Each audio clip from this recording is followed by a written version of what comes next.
হঠাৎ ঢেকে গেল চারদিক। আজ ভোরে ফরিদপুরের বিভিন্ন এলাকায় ঘন কুয়াশা ও ধোঁয়াশা দেখা গেছে। দৃশ্যমানতা কমে যাওয়ায় সড়কে যান চলাচল ধীর হয়ে পড়ে।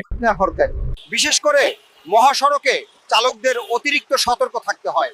স্থানীয়রা বলছেন গন্তব্যের সময় পৌঁছাতে সমস্যা হচ্ছে। আরটাও আপনার এলাকাতেও কি এমন অবস্থা? নিয়মিত আপডেট পেতে আমাদের সাথে থাকুন। দেশে অনলাইন প্রতারণার ঘটনা দিন দিন বাড়ছে বলে জানিয়েছে সংশ্লিষ্টরা। ফেসবুক, মোবাইল ব্যাংকিং সহ বিভিন্ন মাধ্যমে প্রতারণা করা হচ্ছে।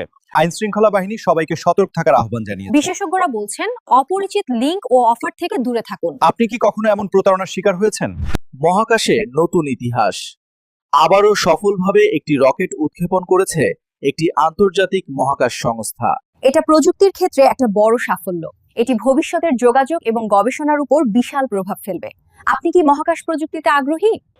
এতক্ষণ আপনাদের সাথে ছিলাম আমি সাংবাদিক টিটুল। নিয়মিত আপডেট পেতে ফলো করতে ভুলবেন না কিন্তু।